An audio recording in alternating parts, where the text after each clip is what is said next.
अब जो कहने वाले कि अंबिया का मकाम इमामों का मकाम अंबिया से बढ़कर है, और ये कहा पिशावर में इसी मुहर्रम में शहनशाह नकवी ने। जब दलील क्या है?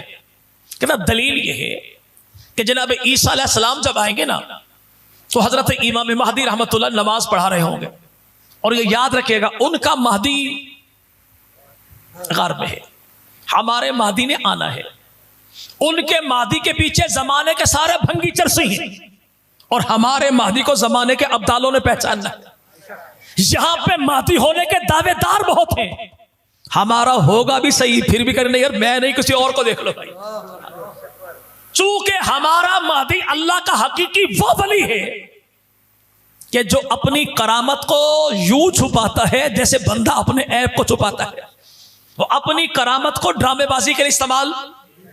इनके महदी कौन? वो जनाब हुसैन की औलाद से। हमारा महदी कौन? जनाब हसन की औलाद से। हसन की औलाद से क्यों? इसलिए कि हसन मुज्तबा ने बचपने के आलम में खुदा के नबी का फरमान सुना था कि अल्लाह के नबी ने फरमाया मेरा यह बेटा हसन मुज्तबा उम्मत का सैयद और सरदार होगा जो हुकूमत को छोड़ के मुसलमानों की दो अजीम तरीन जमातों में सुलह करवाएगा। नबी की उम्मत को जोड़ने वाले हसन मुज्तबा ने इक़्तिदार को छोड़ा तो अल्लाह ने आखिरी इक़्तिदार उसी हसन की औलाद के मुक़द्दर में लिख दिया। ये राह खुदा है, जैसा लुटाओगे वैसा पाओगे, जहां पे लुटाओगे वहां पे। अब वो महदी क्या होंगे? मुसल्ला इमामत पर। हजरत ईसा कहां होंगे? मस्जिद के मीनार पर। उतरते कहेंगे ठहरो मैंने नमाज पढ़नी है। हजरत ईसा आ जाएंगे, जनाब महदी के पीछे नमाज पढ़ेंगे। मलंगों ने ताली बजाई, वे क्या साढ़े इमाम दा रुतबा नबियत तो बाद कही ने ना भाई। लेकिन हकीकत है क्या कि जब कोई इमाम मुसल्ले पर आ जाए और उसके लिए इकामत कहीं जा चुकी हो, इकामत, तो फिर नमाज कौन पढ़ाएगा? जिसके मुसल्ले पे आने के बाद इकामत कही गई। और दूसरा मामला क्या है कि हजरत महदी कौन होंगे? कुरान वाले। हजरत ईसा कौन होंगे? हजरत ईसा कौन होंगे भाई? कुरान वाले नहीं, इंजील वाले ना भाई। तो आया कुरान की मौजूदगी में इंजील चल सकती है? नहीं। तो कुरान वाले की मौजूदगी में इंजील वाले की इमामत चल सकती है? नहीं। तो फिर इमामत कौन करवाएगा? हजरत महदी करवाएंगे, कुरान वाले करवाएंगे। तो मामला तो यूं है, लेकिन जो मस्जिद में कभी आया नहीं तो मस्जिद के मामलात का बेचारे को पता क्या है। सरगोदा में फैसलाबाद रोड बंद हो गया। किसी ने पूछा खैरियत है? हड़ताल है। हड़ताल है किसकी? ईसाइयों की। भाई हड़ताल की क्यों? ईसाई ये कहते हैं कि हम नहीं मानते कि मिफ्ताहुल उलूम का जो मौजूदा इमाम है ये इमाम नहीं होना चाहिए मस्जिद में। तो सारे कहेंगे चरसियो, भंगियो, ईसाइयो, तुम्हारा काम गटर साफ करना है, मस्जिद के इमाम का फैसला करना नहीं। मस्जिद के इमाम का फैसला वो करेंगे जो मस्जिद वाले होंगे। भाई खुदा के नबी ने अपनी मस्जिद में, अपनी जिंदगी में, अपने होते, अपने हाथों मुसल्ले का वारिस बनाया अबू बकर सिद्दीक को। लोगों ने रोड बंद कर दिया, हम नहीं मानते मस्जिद के इमाम को। मामा मस्जिद से तेरा ताल्लुक हो तो तेरी सुनी जाए। जब तेरा ताल्लुक मस्जिद से है ही नहीं तो तेरी सुनी क्यों जाए? नहीं बस इमामवादी आ जाए हम देख लेंगे। इमामवादी कहां आएंगे? ये दिमिश्क की मस्जिद में आएंगे। तो बक्का तू अपनी जबान से है कि इमाम महदी दिमिश्क की मस्जिद में आएंगे। अगर तेरा होता तो इमाम बाड़े में आता, हमारा है तो मस्जिद में आ रहा। तो तेरा ताल्लुक तो न कल था ना आज है। रहा ये मामला सैयदना अली अल-मुज़ा शहीद हो गए। कहां? 21 रमजान। भाई कहां? मस्जिद कूफा में। चलो तेरी मान ली, जबकि जाते हुए थे मस्जिद में। चलो तेरी मान ली, मस्जिद में हुए। मस्जिद कौन सी? जिसके बानी मुतवल्ली को फारूक आजम कहते हैं, इमाम और खतीब को अलीजुल मुर्तजा कहते हैं। उस दौर में मस्जिद कूफा थी, आज उसे मस्जिद अली कहते हैं। यह अलग बात है कि तू जनाब अली की कब्र को कूफा से दूर नजफ में मानता है, लेकिन मैं जनाब अली की कब्र को आज भी मस्जिद कूफा के पहलू में मानता हूं। हमारा मेरे भाई कौल एक ही है, तेरे कौल 40 हैं। कितने? पड़ोस वालों के मजहब में 40 रिवायात हैं कि जनाब अली की कब्र कहां है। कहता बादल गरजता है तो अली बोलते हैं, बिजली कड़कती है तो अली बोलते हैं। हाँ 40 अकवाल है, लेकिन यहां पर कौन? हजरत अली शहीद कहाँ हुए? कहता मस्जिद में। गए क्यों थे? नमाज पढ़ने। कौन सी? फजर की। तो पता लग गया कि मौला अली तेरे होते तो इमाम बाड़े में जाते, मेरे थे तो मस्जिद फारूकिया में आए हैं। और रहा ये मामला नमाजों का, हमारा तो अंदाज भी हुसैनी है, नमाज भी। तो कैसे? कहता हजरत हुसैन इब्ने अली ने जोहर की नमाज पढ़ी, असर आशूर से पहले, यानी 10वीं मुहर्रम को असर से पहले मौला हुसैन शहीद हो गए। यानी आप अपनी जबानी इकरार करते हो कि मौला हुसैन ने फजर पढ़ी तो अलहदा, जोहर पढ़ी तो अलहदा, जिंदा रहते तो असर पढ़ते तो यानी मौला हुसैन ने करबला में आके अहले सुन्नत की इज्जत और अजमत और सदाकत के झंडे को बुलंद कर दिया कि मैं अली का लाल जोहर वाला हूं, जोहरैन वाला नहीं। तू जोहर को पढ़े तो जोहर को नहीं, जोहर और असर जोहरैन पढ़ता है, और हुसैन पढ़े तो जोहर पढ़ता है। जोहर को अलग, असर को अलग। हिम्मत करके बता, चल गाजी अब्बास के अलम पे हाथ रख के बता, ये नमाजों को एक साथ पढ़ना ये अंदाज हुसैन का है, ये नमाजों को अलग अलग पढ़ना ये अंदाज हुसैन का है? जी भाई। चल, तो रसूल दीन जो लेके आया, तो रसूल कहते किसे हैं? जो अल्लाह से ले बंदों को दे, जितना ले उतना दे, जैसे ले वैसे दे, और जिन के लिए ले उन्हीं को दे, उन्हीं को। ऐसा नहीं कि नबी लाए तो कुरान और उम्मत को दे कसीदा, नबी लाए तो सबर, उम्मत को दे मातम, नबी लाए तो पर्दा, ये नजर आए बगैर पर्दा। ऐसा नहीं, ऐसा रसूल जो लेता है वही आगे, और जिनके लिए लेता है उन्हीं को। तो मौला रसूल भेजा क्यों? फरमाया आलमीन के लिए, बहरोबर के लिए, खुश्क तर के लिए, अरबो अजम के लिए, गोरे काले के लिए, हर एक के लिए भेजा। रसूल दीन लेके आए कायनात के लिए, लेकिन नबी ने पाक जो किया तो टोटल 4, और वो 4 हैं कौन? एक दामाद है, एक बेटी है, एक नवासा है, दूसरा भी नवासा है। हाँ, यानी घर के 4 अफराद के अलावा अल्लाह के नबी ने किसी और को पाक नहीं किया। और कुरान कहता है कि नबी जो आया तो आलमीन के लिए आया, जहानों के लिए आया। नबी जो आया इंसानियत के मिजाज को बदलने के लिए आया। तू कहे कि नबी आया तो घर को पाक किया, मैं कहूं नबी जो आया तो आने वाले नबी की महफिल में सबको नबी ने पाक किया, सबको नबी ने। अब तू बता, तू कहे जी मेरा जो इस टीचर है ना बड़ा कामयाब है। कैसे? अल्हम्दुलिल्लाह 100 बच्चों की क्लास थी, 3 पास में 97 फेल हो गए। मैं कहूं कि मेरे उस्ताद इतने काबिल थे कि उस्ताद के शागिर्द भी, जिनके उस्ताद बन गए वो भी नाकाम नहीं हुए, उनको भी अल्लाह ने ताबई बना दिया। सिर्फ शागिर्द के पास नहीं, शागिर्दों के शागिर्दों पर भी अल्लाह ने राजी होने का ऐलान कर दिया। अब तू कहे कि मैं यूं मानता हूं, मैं कहूं कि मैं यूं मानता हूं, तो फैसला किसी से करवा लीजिए कि नबी की जात को तूने माना कि अहले सुन्नत ने माना। अच्छा, नबी आए तो किसके लिए? जिससे ले उसी को नहीं, वो मसला ये है कि अबू बकर ने बेईमानी कर ली थी, जुल्म किया था अबू बकर ने, नबी की बेटी का बाग खा गए। बाग था किसका? अच्छा, आम में नून लीग वाले कौन कौन है भाई?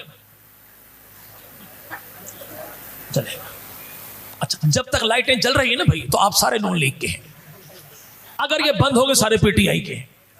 इसे कहते हैं राइट इज बाइट, जिस दे हाथ डोई दुनिया उसे दी होई कि ना भाई, चूंकि हुकूमत उनकी ना भाई, तो इस वक्त हम सारे मुश्तरका तौर पे नून लीग के हैं। लेकिन बंदा किसी से पूछा भाई इख्तलाफ है क्या? कहते खान साहब ने ज्यादती की, इन्होंने तोशा खाने से घड़ी ले ली थी बैतुल माल से। बीबी मरियम ने कहा इसने ज्यादती की क्यों? बैतुल माल से घड़ी ली क्यों? खान साहब ने कहा मैं वजीर आजम था। कब वजीर आजम तो भले था, लेकिन बतौर वजीर आजम तो इस मुल्क का बैतुल माल का हाकिम था, मालिक नहीं। क्या था? हाकिम था, मालिक। बैतुल माल का मुहाफिज था, मालिक नहीं। खान साहब ने कहा नून लीग ने ज्यादती की। क्या किया? बीबी मरियम ने बैतुल माल से गाड़ी ली। बीबी ने कहा मेरे अब्बा वजीर आजम थे। खान साहब ने कहा तेरे अब्बा हाकिम थे, मालिक। हम कहते नून लीग वालों तुम भी जिंदाबाद, पीटीआई वालों तुम भी जिंदाबाद। 14 सदियों के बाद अपने झगड़े में तुमने आलो सुन्नत की लाइन तो क्लियर कर दी कि यही तो कहा था अबू बकर सिद्दीक ने कि बागे फदक माले फे है और माले फे बैतुल माल का हिस्सा है। अल्लाह के नबी इसके हाकिम थे, वारिस नहीं थे, इसके मालिक। जब मालिक नहीं तो विरासत भी नहीं, विरासत भी नहीं ना भाई। रसूल खुदा इसके मालिक ऐसे ही थे जैसे आज हमारे यहां ज़कात उशर कमेटी का चेयरमैन है। पैसा है, दे सकता है जिन जिनको देना है, लेकिन जाती इस्तेमाल में नहीं ला सकता ना भाई। तो रसूल खुदा बहैसियत हेड ऑफ स्टेट रियासत मदीना के हाकिम के, जो बैतुल माल में था, नबी इसके हाकिम भी थे, मुहाफिज भी थे, लेकिन मालिक जाती तौर पर इस्तेमाल कर सकते थे, लेकिन अपना हिस्सा कितना कितना? क्यों भाई? चूंकि रब ने कह दिया सूरतुल हश्र में इसमें हिस्सा है खुदा का, नबी का, नबी के अजीजो अकारिब का। और इसमें है किसका हिस्सा? कि इसमें औरबा का है, यतीमा का है, मौसाकीन का है, इब्न सबील का है, मुसाफिरों का है, मुहाजिरीन का है, और अगली जो जंग लड़नी है उन मुजाहिदीन का भी हिस्सा है। अल्लाह का कुरान बताया कि ये माले है बागे फतक का आपने खर्च करना है 8 जगह पर, नबी करें खर्च 1 जगह पर। तो आप बताए ये नबी के ऊपर एतबार है, नबी की जात पर बेएतबारी है? जी भाई, जी भाई। चले तो रसूल जो दीन लेकर आए वो दीन दुनिया में गालिब आएगा, सारे अदयान पर आएगा, और ये दीन भी सारे का सारा आएगा। क्या है? ऐसा नहीं कि नमाजें वो तो दीन इस्लाम की सच्ची ठीक है, अदालती निजाम वो ईसाइयों वाला ठीक है, मुआशी निजाम वो यहूदियों वाला ठीक है। दीन बाई पार्ट्स नहीं, दीन सारे का सारा इस उम्मत के लिए रहनुमा है। दीन गालिब आएगा, सारे अदियान पे आएगा, और दीन सारे का सारा गालिब आएगा, सारे का सारा। ये काम जिम्मे लगाया रब ने आमना के लाल के। इस दीन को दुनिया पे गालिब आपने करना है, लेकिन नबी की जिंदगी में दीन गालिब आया तो कितने रकबे पर आया भाई? सिर्फ 9 लाख मुरब्बा मील पर। दुनिया में खुशकी का रकबा था कितना? 1 करोड़ 20 लाख मुरब्बा मील। रब कहे कि सारी दुनिया पर सारे फिर कुरान कुछ कहता है, नबी कुछ करता है। नबी ने किया नहीं, या कुरान ने कहा गलत? कुरान ने भी ठीक कहा, नबी ने भी ठीक किया, नबी ने भी ठीक। तो फिर बात समझ में आती क्यों नहीं? इसलिए बात समझ में नहीं आती कि तूने मुहम्मद रसूलुल्लाह को तो देखा, वल्लज़ीना माहू को नहीं देखा। अगर तू रसूल के साथ जमात रसूल को मान लेता तो मसला सारा हल। 1985 6 सितंबर हक नवाज जंगवी वली मोहम्मद खोजी का बेटा झंग की धरती जमात बनाई, हम कानून बनवाएंगे, बना नहीं, इलेक्शन लड़ा, हार गए। कौन गए असेंबली में? मौलाना इसारुल कासमी। कुछ महीने गुजरे, शहीद हो गए। फारूकी साहब गए नहीं, आजम साहब आए, मामला कहीं चला। 85 कहां गुजरा? अभी 23-24 आ गया। तो भाई यहां पे 15, 39, 38 साल के बाद पाकिस्तान की कौमी असेंबली ने एक बिल पेश किया कि पैगंबर की जात, नबी की आल, नबी के असाद को भौंकने वाला, इसे सजाए मौत दी जाएगी। चारों असेंबलियों ने पास किया, कौमी असेंबली ने पास किया, सेनेट ने पास किया। जैसे बिल पास हुआ तो इस दौर में जमात का कोई बंदा असेंबली में था नहीं, लेकिन सब ने कहा यार मुबारक हो, आज हक नवाज का मिशन पूरा हो गया, आज हक नवाज का मिशन पूरा। बंदा कहे बंदा है खुदा, वो 90 में चले गए, मामला आज पास हुआ। वो दौर हक नवाज का था, ये अहमद लुधियानवी का दौर है। भाई पूरा इसके दौर में हुआ, और कहते ये हो हक नवाज का मिशन पूरा हो गया तो कहने वाला कहता हुजूर ये मसला ऐसा ही है कि किसी ने मस्जिद की जगह खरीदी, बुनियादें खोदी, लेकिन अल्लाह का करना ऐसा हुआ कि वो इलाके में रह न सके, कहीं और चले गए। नए मौलवी साहब आए, डैम्प तक पहुंचे, फिर वो भी कहीं चले गए, फिर दीवारें पहुंची अपने इस इख्तिताम को तो वो भी कहीं चले गए, छत पड़ गई लेकिन वो आगे चले गए, फिर वहां पे मेरे भाई लेंटर डला, वो भी कहीं चले गए। अगला जो छठे नंबर पर मौलवी आया तो मस्जिद सारी मुकम्मल हो गई। तो सबने कहा अल्लाह बख्शे मौलवी गुल मोहम्मद को, आज उसका ख्वाब पूरा हो गया, उसका ख्वाब पूरा।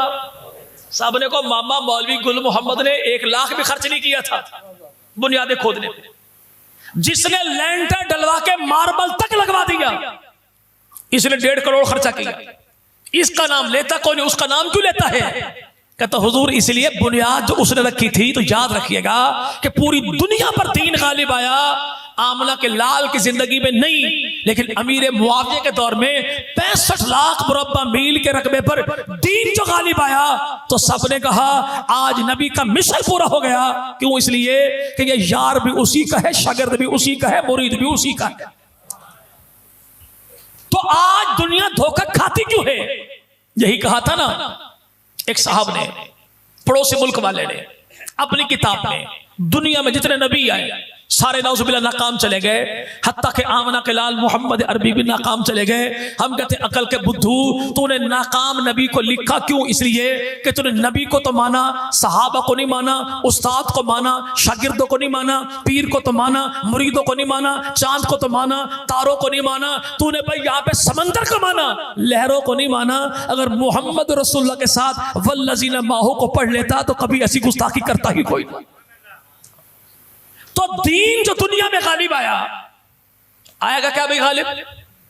जी भाई दीन। और आएगा क्या, होगा क्या? एक बात दीन आएगा और दूसरी बात गालिब आएगा। क्या आएगा? यानी 2 बातें पक्की टक्की हैं कि रसूल खुदा ने दीन को गालिब करना है और उसके लिए 2 काम लाजमी करने हैं। क्या? ऐसी जमात तैयार करे जो मोमिन भी 1 नंबर हो, मुजाहिद भी 1 नंबर हो। मुजाहिद भी क्यों? अगर ये जमात मोमिन नहीं तो दीन कैसे आएगा? अगर जमात मुजाहिद नहीं तो दीन गालिब कैसे आएगा? अल्लाह ने यार जो मुस्तफा को दिए वो यार थे कैसे? मोमिन भी 1 नंबर और मुजाहिद भी।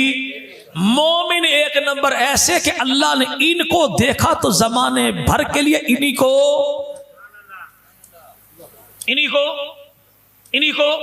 फ्रेम बना दिया, सुच्चा बना दिया और कहा क्या?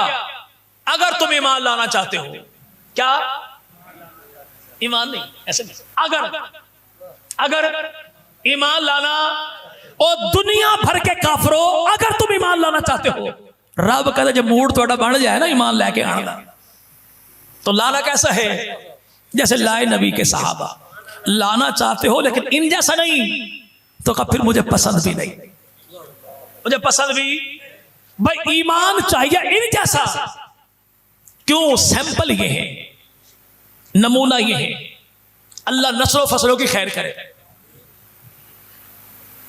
सीजन आने वाला है आपका, किन्नू लगे बड़े मोटे मोटे, तो आप मुल्तान, लाहौर, कराची सब्जी मंडी, फ्रूट मंडी में पूरे बाग के माल्टे तोड़ कर जाते हैं भाई।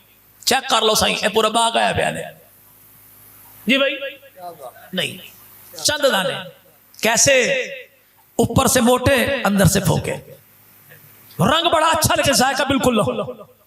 कीड़ा लगा वो अंदर से और बाहर से, ऐसे होंगे ना सैंपल भाई। अगर कोई सियाना बंदा ऐसा काम कर ले तो यकीन माने कि इसके बाग में कोई बंदा कदम भी नहीं रखेगा। सौदा पूरे बाग का करना है लेकिन फसल पूरी नहीं तोड़ता।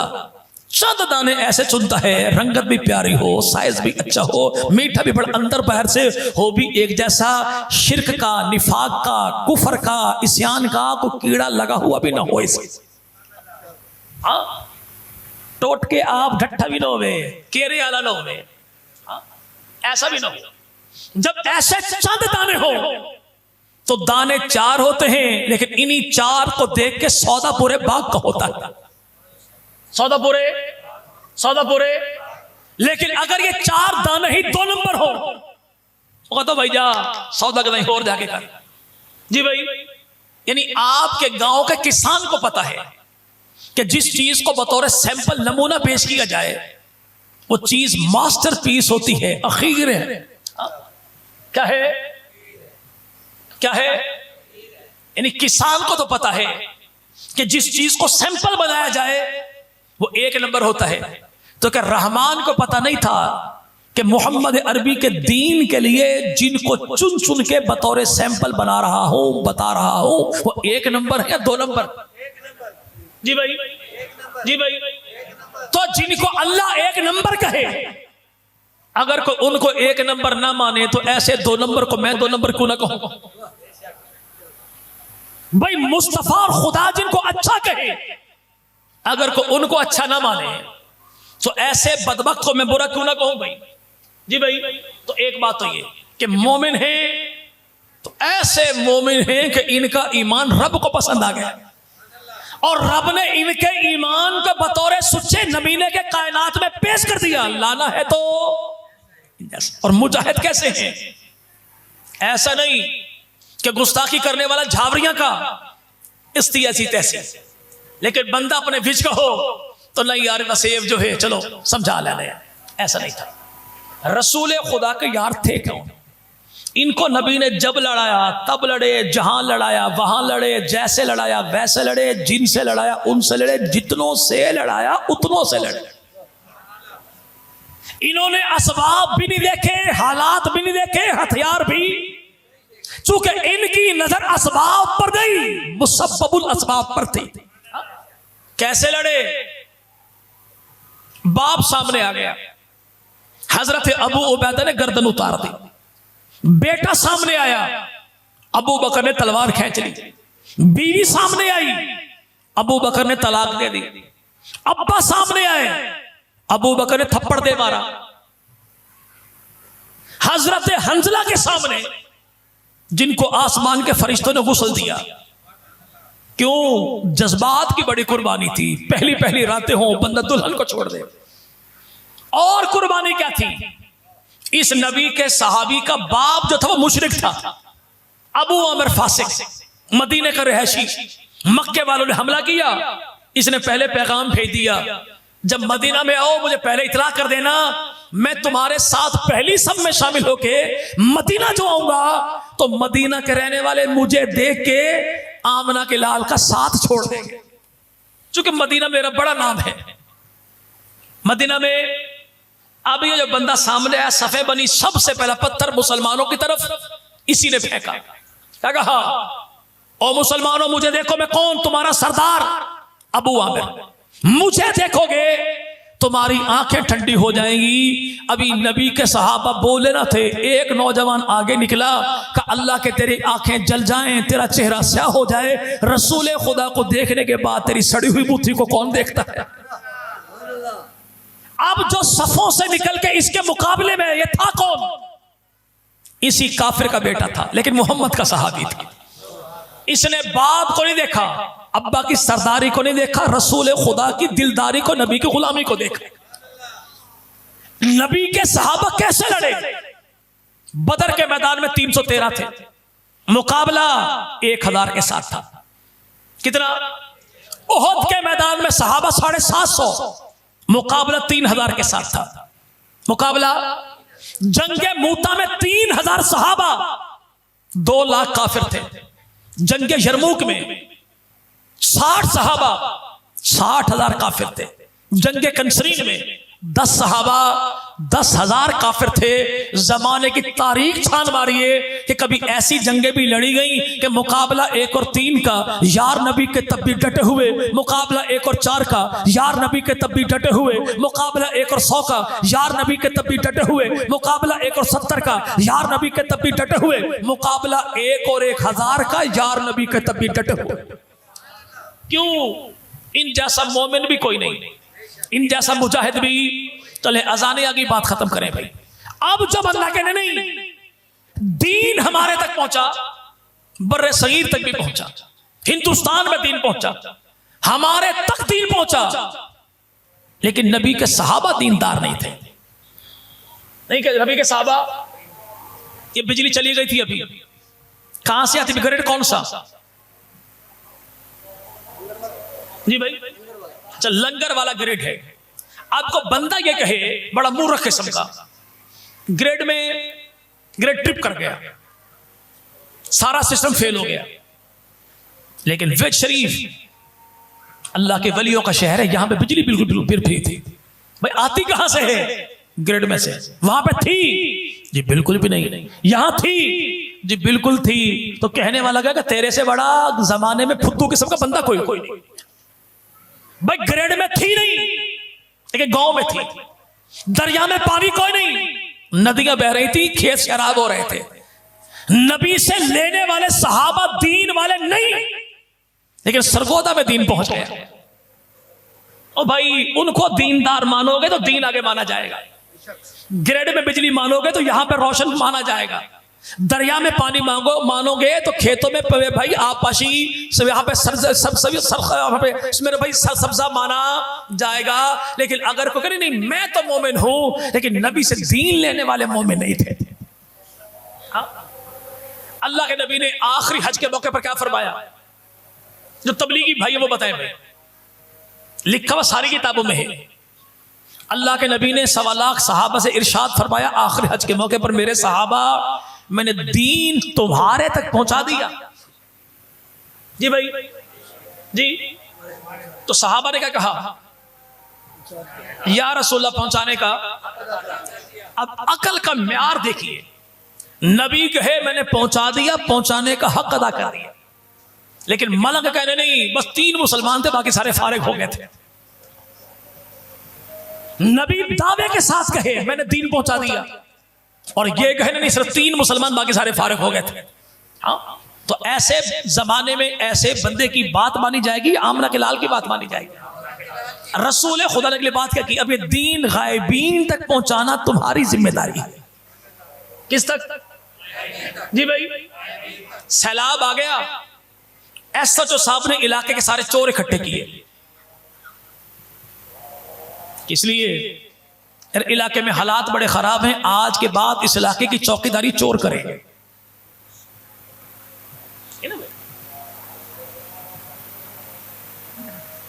सहाबा ईमान वाले नहीं थे, लेकिन नबी ने फिर भी कहा मैं दुनिया से जा रहा हूं, मेरे बाद गायबीन तक दीन तुमने पहुंचाना है। किसने? जो खुद दीन पर नहीं, नौजुबिल्लाह। और नबी पाक ने आखिरी खुतबे में मामला क्लियर कर दिया, मैंने दीन इन तक पहुंचा दिया, अब आगे पहुंचाना तुम्हारी जिम्मेदारी है। बंदा चला जाए खुशाब, हर दुकान पर लिखा है मौलवी अमीन का असली ढोटा, मौलवी अनवर का असली ढोटा। समझ में नहीं आती कि असली है कौन, सारे बाबे एक ही किस्म के बैठे दुकानों पे। लेकिन बाज दुकानों पर लिखा क्या होता है, हमारी कोई और ब्रांच नहीं है, हमारा माल मिलेगा बस यहीं से मिलेगा। अल्लाह के नबी ने इस जुमले में 2 बातें इरशाद फरमाई, क्या? मैंने दीन इन तक पहुंचा दिया, आगे क्या फरमाया, अब ये दीन गायबीन तक पहुंचाना तुम्हारी जिम्मेदारी है। यानी नबी पाक ने 2 बातें इरशाद फरमाई कि उम्मत ने दीन लेना है तो इनसे लेना। क्यों? इसलिए कि मोहम्मद अरबी के दीन की कोई और ब्रांच है ही नहीं, कोई और ब्रांच। एक कुरान, एक अपनी आल यानी अहले बैत, तो सहाबा का तस्करा तो है ही नहीं। मौलवी साहब आप ड्रामेबाजी क्यों करते हो? हम कहते हैं भाई याद रखो कि इस नबी के सहाबा, अहले बैत और कुरान 2 चीजों में तो नहीं, लेकिन ये दोनों चीजें जिसमें हैं उन्हीं को नबी के सहाबा कहते हैं। क्या कहा अल्लाह के नबी ने? तुम्हारे दरमियान, किसके? तुम्हारे दरमियान छोड़ के जा रहा हूं, किसे? कुरान को भी, अहले बैत को भी। भाई तू और मैं घर से बाहर निकले तो कभी किसी चोर के हवाले बकरी कोई नहीं करते, तो नौजुबिल्लाह अल्लाह के नबी ने सहाबा दीन के चोर थे तो दीन इनके हवाले किया क्यों था? भाई मैं किसी दरवाजे पर जाऊं, बच्चा है बाहर, अब्बा जी हैं ये नहीं है, चाचू खैरियत है, भाई तेरे अब्बा को 50 रुपए देने थे, पकड़ा देना उसे। अगले दिन फिर आया बच्चा वही बाहर, जी चाचू खैरियत है, अब्बा जी ये नहीं है। अच्छा कहना चाचू आए थे तो आपने कल भी पैसे दिए थे, आज भी पैसे देने होंगे आपने, हाँ बेटा देने हैं तो दे दीजिए। कहता पुत्र कल 50 का नोट था, आज 50,000 देने हैं। तू बच्चा है, इस काबिल नहीं कि इतनी कीमती चीज तेरे हवाले की जाए। तो अल्लाह के नबी फरमाया कि मैंने कायनात की दो भारी भरकम कीमती सकलैन दो चीजें तुम्हारे हवाले की। तो जिनके हवाले नबी ने की उनको हुक्मदार समझा था, गद्दार समझा था, अमीन समझा था, खाइन समझा था, अहल समझा था, नाअहल समझा था। तो नबी ने जिनके हवाले किया, हम कुरान लेंगे तो उन्हीं से, आल लेंगे तो उन्हीं से, असहाब अहले बैत लेंगे तो। और मानिएगा भाई ये दोनों चीजें अगर कायनात में कहीं पर हैं तो अल्लाह की कसम वो अहले सुन्नत के पास है। किसके पास है? तो पड़ोसियों के पास। वो जिनको अहले बैत मानते हैं वो करबला में खत्म हो गए, वो जिसे किताब मानते हैं वो गार में खत्म हो गया, वो गार में। लेकिन हमारे पास अहले बैत आज भी मौजूद और कुरान आज भी मौजूद। और जहां पर दोनों होंगे दीन वहीं पे होगा ना भाई। तो अहले बैत को तो वो भी मानता है, मैं भी मानता हूं, इनकारी तो कोई भी। तो पता कैसे लगेगा कि दोनों चीजें कुरान और अहले बैत है किसके पास? इन दोनों ने आपस में जुदा तो होना कोई नहीं। तो आज जमाना छान मारी है कि हिफ्ज़ कुरान की क्लासें कहां पर है, मदारिस कहां पर है, मकातिब कहां पर है, मुफस्सिर कहां पर है, मुबल्लिग कहां पर है। कुरान पाक के मामलात में सबसे ज्यादा काम हो कह रहा है तो जमाना कहेगा उन्हीं को अहले सुन्नत कहते हैं। जब कुरान और किताब और अहले बैत ने जुदा होना ही कोई नहीं तो ये दोनों आज जहां पर हैं उन्हीं को अहले सुन्नत कहते हैं, उन्हीं को। तो नबी लेकर क्या आए भाई? जी भाई चले बात खत्म करते भाई। नबी जो आए ना दुनिया में तो लोगों ने लिखा, दाई हलीमा कहती हैं मेरी एक तरफ दूध पीता था मेरा बेटा अब्दुल्ला बिन हारिस, दाएं तरफ दूध पीता था आमना कलाल मोहम्मद रसूलुल्लाह। मेरा दिल ये चाहता था कि अपना जाया हारिस पिए, अब्दुल्ला पिए न पिए, लेकिन आमना कलाल खूब पिए। तो बाद दफा मैं यूं करती कि दाएं तरफ पिलाने के बाद फिर बाएं तरफ दूध पिलाना चाहती तो अल्लाह के नबी पीते कोई नहीं थे। या रसूलल्लाह क्यों? फरमाया इसलिए ताकि जमाने को पता लग जाए कि जश्न आमद मुस्तफ़ा मनाने वालों में मोहम्मद दुनिया में भाइयों के हक दिलवाने आया हूं, खाने कोई नहीं आया। वो रसूल जो कायनात में आए तो अल्लाह के नबी लेकर क्या आए? आतिश कदाए ईरान बुझ गया, बुत मुंह के बल गिर गए, दरिया खुश्क हो गया। यानी इलाह होने के दो दावेदार थे, सबकी मिट्टी पलीत हो गई। क्यों? ताकि जमाने को पता लग जाए कि दाता भी वही है, देता भी वही है। उसके अलावा अपनी पेशानी को किसी के सामने खाक आलूद करना ही। अम्मा आमना कहती है मेरा बेटा मोहम्मद सल्लल्लाहु मेरी गोद में जो आया मुझे तकलीफ का एहसास तक न हुआ। या रसूलल्लाह क्यों? फरमा इसलिए जमाने को पता लग जाए मैं मोहम्मद जमाने भर की माओं को राहत देने आया हूं, माओं को तकलीफ देने नहीं आया। अब एक तरफ मुझसे बड़ा आशिक कोई नहीं और मैं घर में घुसूं तो मेरी अम्मा थर थर कांपना शुरू कर दे। एक तरफ मुझसे बड़ा नमाजी मुजाहिद कोई नहीं और एक तरफ मेरी अम्मा घबराती है मैं बात मन की कर दूंगी तो बेटा नाराज हो जाएगा। ऐसी औलाद को अल्लाह की धरती पे जीने का कोई हक नहीं जिसके डर खौफ से डर के माँ बाप दिल की बात जबान पर ना ला सके। चले कतई आखिरी बात और बात खत्म। नबी आए तो कुछ लेकर आए ना भाई, और नबी गए जी क्या देकर गए? आखिरी दिन थे, अल्लाह के नबी को बुखार हुआ, तबीयत में नकाहत थी। दो अफराद आए, जनाबे अली जनाबे अब्बास, दोनों के कांधों पर हाथ रखा। मस्जिद में जो आए तो नबी पाक के सहाबा कहते हैं इतनी नकाहत और कमजोरी का मामला था कि महबूब पैगंबर के पांव के अंगूठे से जमीन पे लंबी लाइन खिंच गई। अल्लाह के नबी आए, मिंबर पर बैठे, कहा या रसूलो लगता यूं है कि मुझ मोहम्मद के दुनिया में आखिरी अय्याम है, कुछ लेने देने वाला मामला हो तो क्लियर कर ले। है किसी का लेना देना? नहीं भाई। मस्जिद में तो मुर्गी आ जाए ना भाई, आप तो नेक लोग हैं इसलिए मिसाल मौलवियों की देता ना भाई, किससे दी होवे मुर्गी ना भाई। मैं चाहता यह हूं कि अब्बा के मरने पर कर्ज लेने वाले अल्लाह करे सारे मर जाए। वो किसी भंगी का बाप फौत हो गया मिरासी का, पड़ोस वालों का, मौलवी ने ऐलान कर दिया, वो ऐलान कर लेने देने का। उसने कहा अब्बा जी किसी ने लेना देना हो अब्बा जी से कर्जा तो मैं हाजिर हूं। एक बंदे ने कहा भी तेरे बाप से मैंने 3000 कर्जा लेना है। उसने कहा मसला कोई नहीं अब्बा जी उठ के आग छोड़े मैं पैसे होने देना चाहता हूं। मामला क्या है? अल्लाह करे लेने वाला एक भी बाकी। लेकिन आमना के लाल का अंदाज देखिए, फरमाया सुनो वो लेना देना है। एक साहबी खड़े हो गए, या रसूलल्लाह एक मेरा मामला है। मामला ये है कि आपने मुझे छड़ी मारी थी और मुझे उस छड़ी का बदला चाहिए। साहबा कहते हो बंदा खुदा तो हमारी खाल उतार ले, आमना के लाल को तकलीफ ना दे। जैसे साहबा ने यह कहा अल्लाह के नबी खड़े हो गए। क्या कहा? लोगों सुनो मैं मोहम्मद हूं। कौन? मुझे बखूबी पता है कि मेरी मां आमना सूखे हुए गोश्त को भून भून कर खाया करती थी। माजी को नहीं भूलना, अपने असास बुनियाद को नहीं भूलना, गुर्बत के दिनों के अपने दिन भी नहीं भूलने और गुर्बत वाले रिश्तेदारों को भी नहीं भूलना। क्या मैं वही हूं जिसकी मां भूना गोश्त अपना खुश्क दो था उसको भून के, ये बदला लेने वाला मैं बदला देने वाला। उस्ताद की तरबियत देखिए, देने वाला भी ऐसा कोई नहीं तो लेने वाले भी ऐसे कोई नहीं। तरबियत जो उस्ताद की थी। शागिर्द खड़ा हो गया, या रसूलल्लाह जब आपने छड़ी मारी थी ना उस वक्त मेरे जिस्म पे कपड़ा कोई नहीं था, लेकिन आपके जिस्म पर चादर है। आपके जिस्म पे जो नबी सहाबा से यूं कहता है कोई लेना देना, मैं मोहम्मद हाजिर हूं।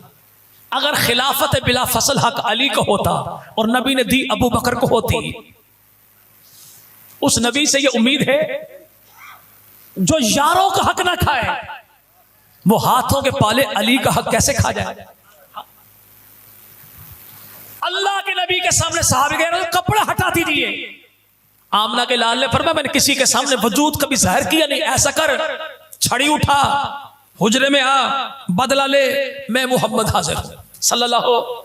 सहाबा कहते हैं हमारे लिए कयामत से पहले कयामत थी। जिस नबी की जात की तरफ किसी काफिर की कहर आलूद गरम निगाहें कभी बर्दाश्त न की, आज उस पैगंबर के वजूद पर हमारे होते छड़ी पड़े, ये मुमकिन ही।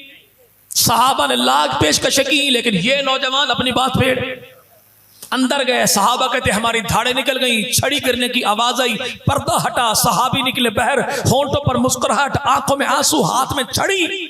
कहा सुनो जिसके तुम दीवाने हो मैं भी तो उसी का दीवाना हूं।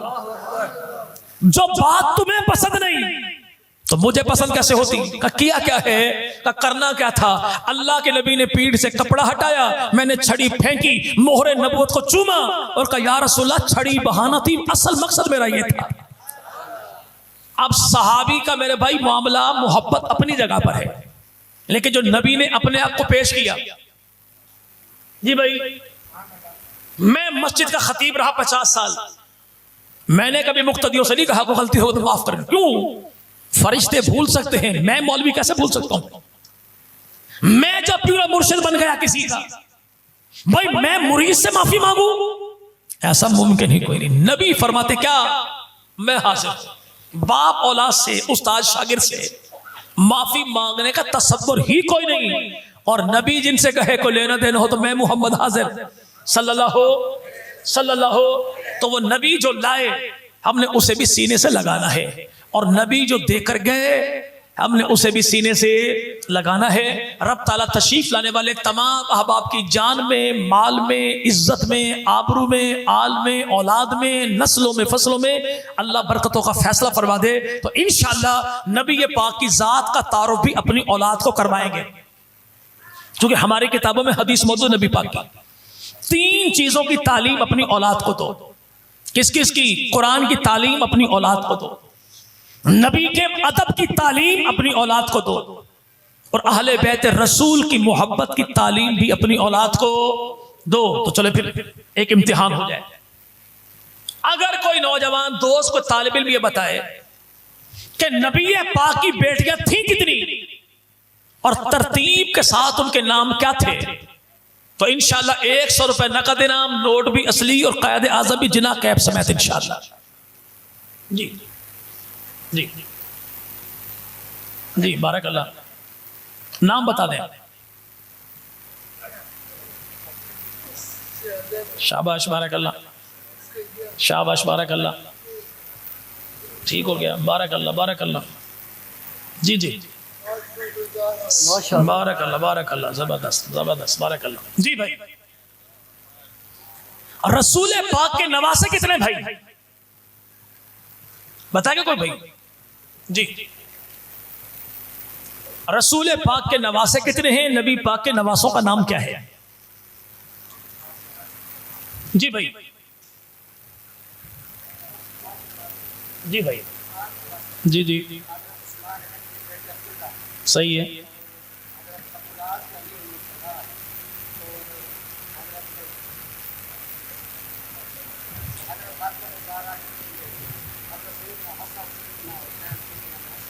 ठीक है, बारकल्लाह। तो देखें एतराज कोई नहीं, चले ठीक हो गया। सैयदा फातिमा के तीनों बेटों के नाम तो तरतीब से याद है, लेकिन ऊपर वाले जो दो हैं तरतीब भी याद नहीं, नाम भी मुकम्मल याद नहीं। तो इसे क्या कहें? यानी कोई ना कोई ऐसा गैप तो हमारे और हमारी नस्लों के दरमियान है ना कि कभी हमने बताया ही कोई नहीं। चले याद कर लें नबी पाक के। चले भाई आप ये लें अपनी अमानत। चले, नबी पाक मदनी करीब के नवासे कितने भाई? चार है। पांचवा मुहस्सन। यह कहा जाता है कि एक नवासा और भी था, कहा जाता है, लेकिन रिवायत मुश्किल आपकी 25 थी मेरे साथ।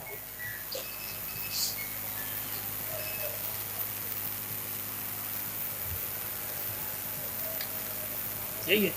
चले, सबसे बड़ा नवासा इसका नाम है अली। क्या नाम भाई? नबी के सबसे बड़े नवासे का नाम भी अली है और सबसे छोटे दामाद का नाम भी अली है। यह सैयदा ज़ैनब का बेटा है और ये अली बड़े अली का साला भी है। क्या है? इसी छोटे अली की बहन उमामा का निकाह बड़े अली के साथ हुआ था, जिससे अल्लाह ने बड़े अली को बेटा मोहम्मद दिया जो करबला का शहीद है। इसलिए तो वो पड़ोस वाले ना भाई, वो पड़ोस वाले इतना बताते हैं कि करबला की धरती पर शहीद थे, लेकिन ये नहीं बताते कि एक बेटा अली का था, नाम उसका मोहम्मद था। क्यों? अगर इसने बता दिया कि अली का बेटा मोहम्मद भी करबला का शहीद है, तो मुमकिन है कोई मलंग पूछ ले, सही वो मोहम्मद था बेटा किसका? ये अली का। कौन सी बीवी से? तो बताना पड़ेगा उमामा से। ये उमामा थी कौन? ये ज़ैनब की बेटी थी। तो ज़ैनब कौन थी? ये मोहम्मद की बेटी थी। तो फिर कैसा ड्रामा चलेगा कि नबी की बेटी एक? फिर मानना पड़ेगा कि नबी की बेटी एक नहीं, नबी की बेटियां 4 है। नबी की बेटियां चले। नबी पाक का अपना नाम क्या भाई? मोहम्मद भी है, अहमद भी है। क्या नाम भाई? मोहम्मद। और नबी पाक के अब्बू का नाम क्या है? एज नहीं, सैयदना अब्दुल्ला, हजरत अब्दुल्ला, जनाब अब्दुल्ला नबी पाक के अब्बू का नाम है। पूरी मोहब्बत के साथ भी हो, कमाल एहतराम के साथ भी हो। नबी पाक के बाबा तो नाम क्या है? ख्वाजा अब्दुल्ला। नबी पाक की अम्मा तो नाम उनका सैयदा आमिना। नबी पाक के दादा तो इनका नाम क्या है? जी भाई, नबी पाक के दादा अब्दुल मुतलिब इनका नाम नहीं है, असल में नाम इनका शैबा है, लक़ब इनका अब्दुल मुतलिब है। क्यों भाई? और नबी पाक मदनी करीम की दादी तो इनका नाम क्या है? सैयदा। नबी पाक की दादी अली की दादी एक ही है, ठीक ना भाई? नबी पाक के 11 चचा हैं, उनमें 3 की मां एक है। अल्लाह के नबी के वालिद जनाब अब्दुल्ला, उस्मान गनी की नानी सैयदा बैजा और जनाबे अली के वालिद जनाबे अबू तालिब, और एक ताया नबी पाक है उनका नाम है जुबैर। इन तीन की अम्मा एक है जिसका नाम है सैयदा फातिमा। और हजरत अली के साथ इत्तफाक ये है कि हजरत अली की दादी का नाम भी फातिमा है, अम्मा का नाम भी फातिमा है, बीवी का नाम भी फातिमा है, पोती का नाम भी फातिमा है। तो रसूल पाक के नाना उनका नाम क्या है? नबी पाक के नाना का नाम, इनका नाम है वहाब। वहाब की अलिफ हटा के वहाब, ठीक है भाई। नानी इनका नाम है बिर्रा। क्या नाम भाई? इनका नाम क्या है? नबी के 4 यार अबू बकर उमर, ये दोनों नबी के ससुर हैं। उस्मान और अली दोनों नबी के दामाद हैं। दोनों नबी के यानी जो पहले 2 हैं वो नबी के बाप की जगह पर हैं, और जो आखिरी 2 हैं वो नबी के बेटे की जगह पर है।